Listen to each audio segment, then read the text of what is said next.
Hello. So I'm going to show you how I'm going to replace the rear disc brake rotors and the rear disc brake pads, move the hardware or replace it, and everything involved. I don't have much memory on my card here, so I'm going to try to go through this quickly. I may have to edit this. Alright, so it's a 2013 Chrysler Town and Country base model. I have sprayed here and inside the caliper slides, because this one down here is packed with rust. I'm probably going to have to heat this up. Alright, so I'm using a 13 millimeter 3/8 flex wobble ratchet.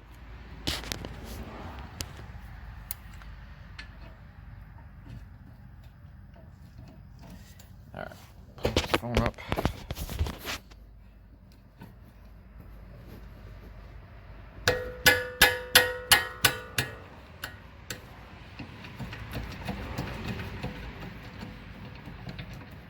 Yeah, this slide's gonna spin. Sometimes you have to hold it. I think it's a 17 millimeter or just a pair of pliers. I was able to hold it with my hands, probably because I sprayed it. So this one's loose. And by the way, I blew all this out with my air gun, all the brake dust. There's the bottom one. This one's gonna be tough.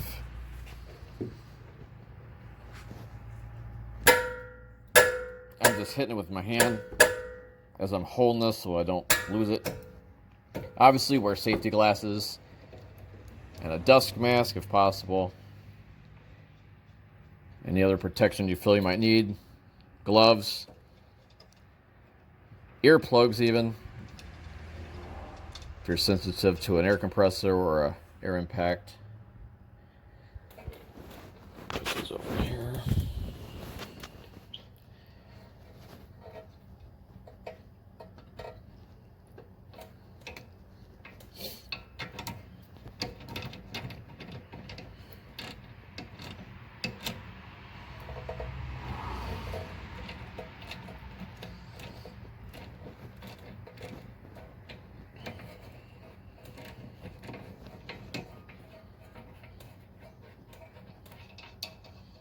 All right. Now let's see if I can just wiggle this off.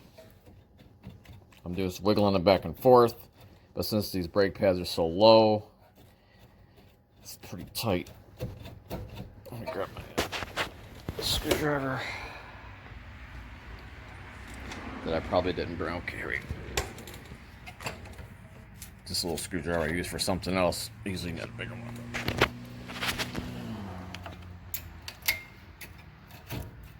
And sometimes what I'll do is I'll get in here and I'll put a little pressure to push the piston back. I don't like to angle it like that, but sometimes I'll have to just a little bit. Let's see if these are going to come off now.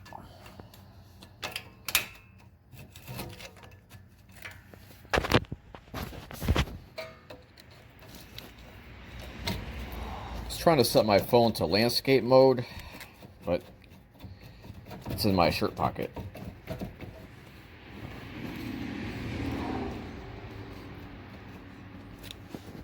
This is the screw style piston on the caliper, so I have the tool for that.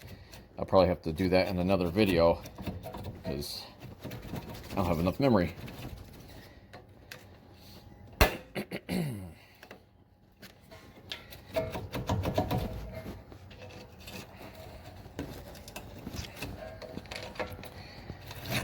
All right, here we go. So it's going to take this, and I don't let these calipers hang from the ABS wire or the brake hose. It's not good. But this one has the park brake cable to it, so I'm able to set it down without anything being pulled right here on the knuckle. on the bottom, let's say subframe here where the springs attach. So it's not gonna go anywhere. It's not just gonna fall off. This is gonna hold it. But normally I don't recommend that. So here, this one's good. And this one is, I'm gonna have to heat this up. So I'm gonna pry these out of here. Use the same screwdriver. I'm gonna go right in here.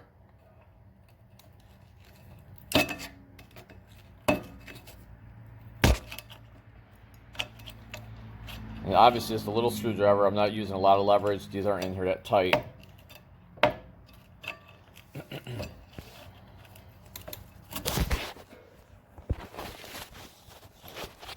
Drop to the phone.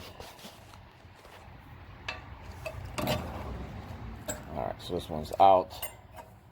And I always recommend replacing these. And I do have the new ones on the brake clips. Just prop this out. But I don't like to damage them, just in case if I'm stuck and these aren't that bad and the new ones are wrong, but the brake pads are correct. That happens a lot. Anyone watching that's an actual mechanic at a shop can tell you that a lot of your time is spent waiting on parts, or the correct parts, or trying to do a quick job at the end of the day, and the parts are wrong. So that would never happen, right?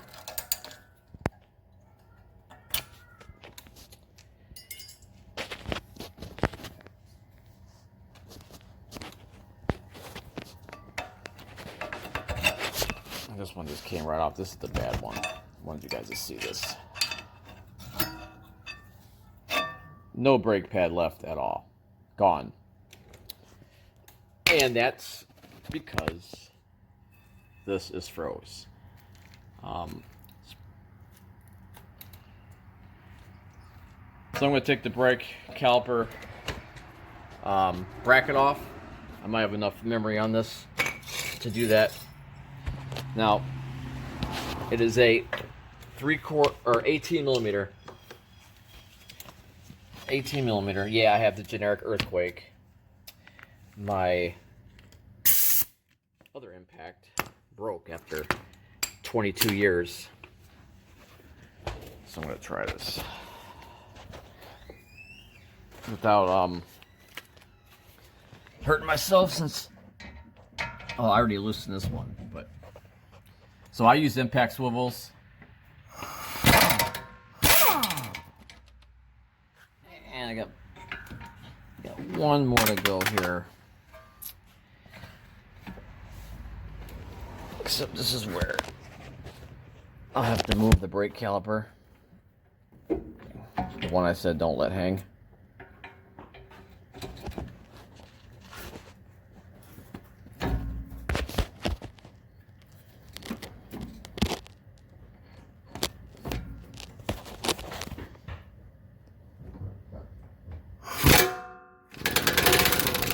Going slow. All right, that's out. So let me just move this. Put this back down. So now I'm gonna hold this so it doesn't drop. I'm gonna pull this bolt out. And I'm gonna drop it down. Okay. So this is the caliper bracket. Here's a guard. Don't want to forget that. Put my bolts. The upper and lower bolts are the same. But I'm going to set them aside.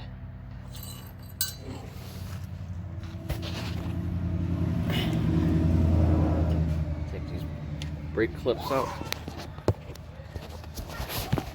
And I will probably continue this video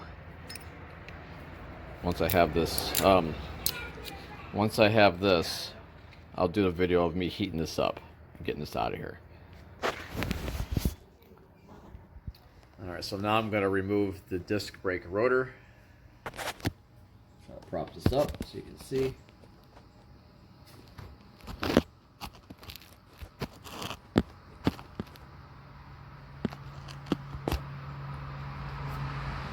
Usually I have a 3.5-3 pound hand sledge, solid. I also have a 4 pound, but this should be good. So normally I already sprayed it. Normally don't, but for the video. And wear safety glasses and earplugs.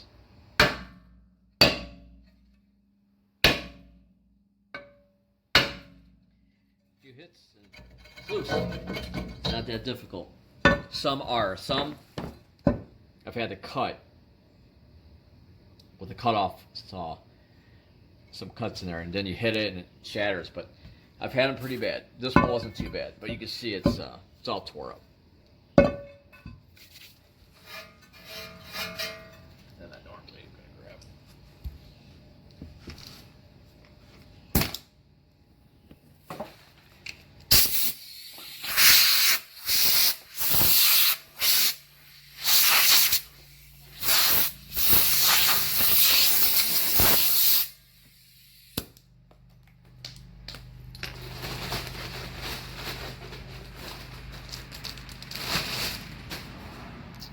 Disc brake rotor.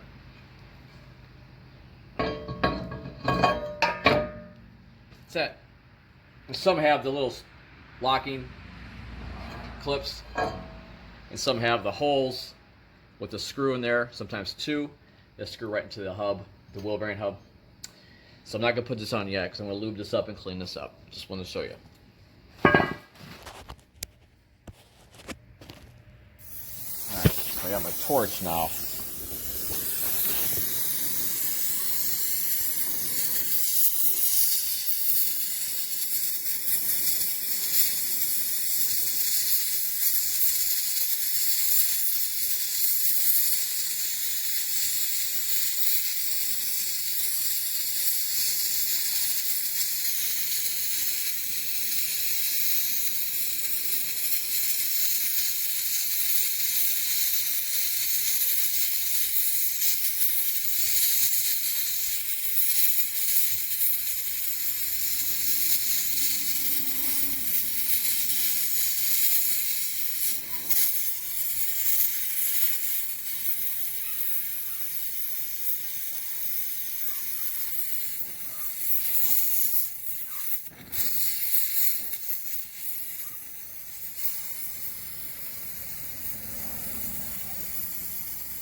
Be careful not to twist it off inside. It's probably still ain't gonna want to move for me. A little shake.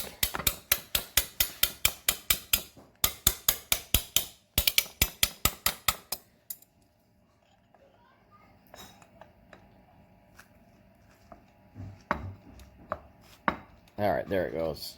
You can see it's just starting to break free. So now I'm gonna hit it with some more PB Blaster.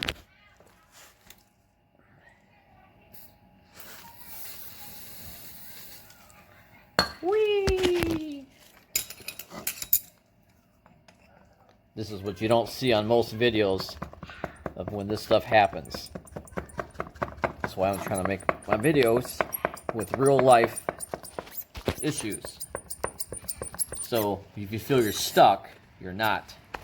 But you just can't go twisting off on this because it will snap off inside here. Then you got to replace the whole bracket. But I have gotten them out when this pin breaks off inside the caliper bracket. But this one will not. As you can see, it got it to turn. It just takes a lot of heat. But you got to make sure you have this heated up first so the heat transfers through, because it's frozen here, not out here. You heat this up only, it's going to snap off. And yes, my foot is getting hot. So I'm actually pulling outwards. Normally I put this in a vise, but obviously it's on my garage floor. And you can see it's turning, it's not going to break off in there. But what's happened is there's a rubber boot inside here, and that's what's stuck. That's why this one didn't freeze up. I usually don't put those rubber boots back in. I just gob them with grease and anti-seize. So I'm probably going to be able to get a full turn on this.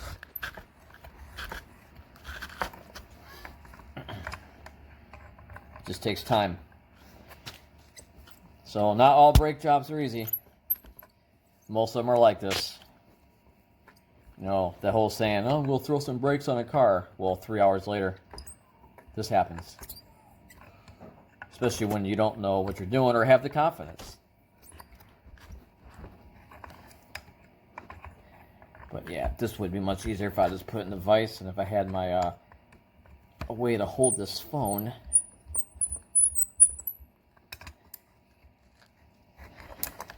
Alright, let's wait a little bit more. I'm not going to heat it anymore. There's no point. I'm going to get some of this down in there.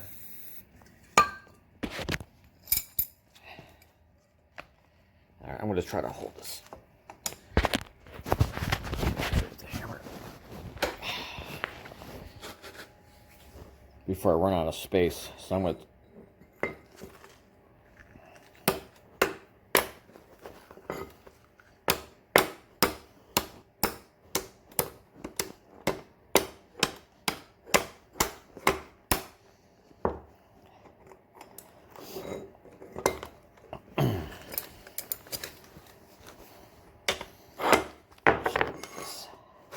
it's off. It's not gonna.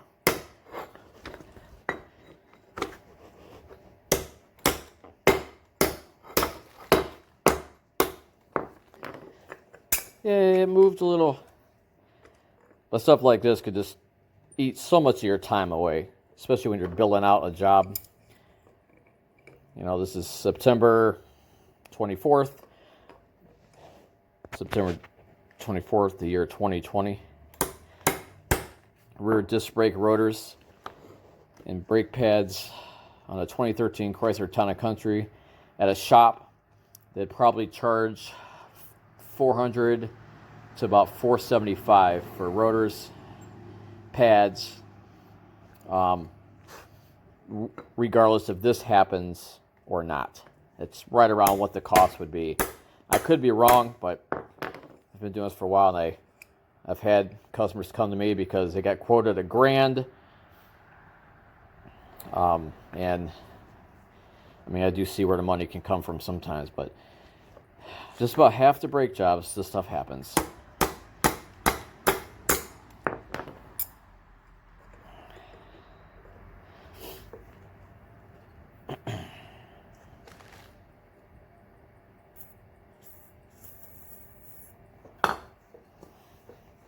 Let me push this back. I gotta get that in there.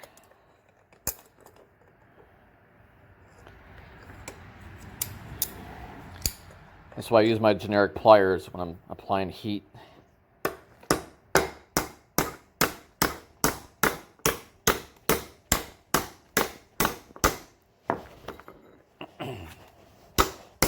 Hope I get this out before my storage space runs out.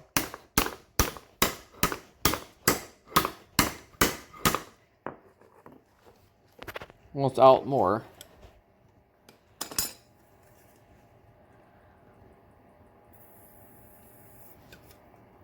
It'd be much easier if this van need the calipers, because I would have got these as a loaded set. Wouldn't have to do this. But it doesn't need calipers.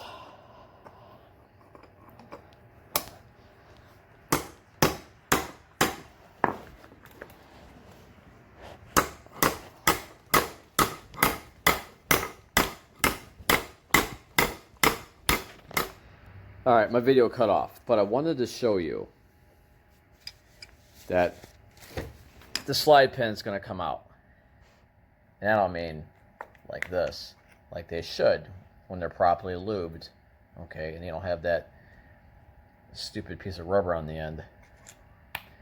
Yeah, no, so yeah, this is a little hot still, but that's the reason why it got jammed in there. It wasn't that it was rusty on the outside, but as you can see on the inside, it was not. I'm going to pull this out.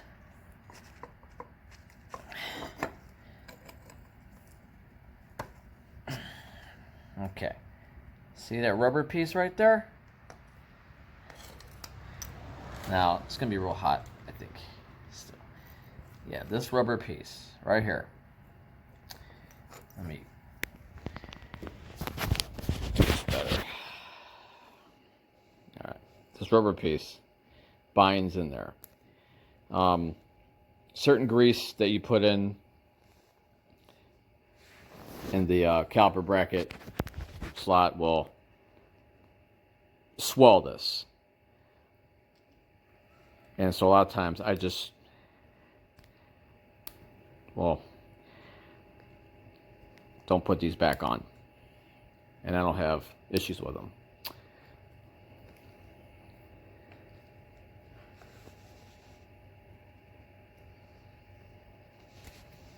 So, and I got the new one.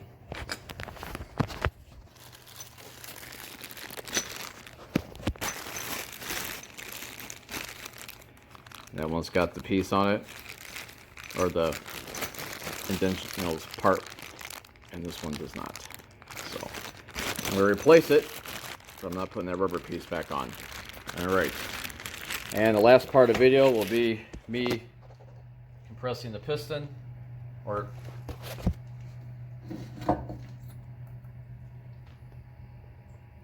screwing, compressing it back with the spin tool, and then it'll be done with the video. So this was fun.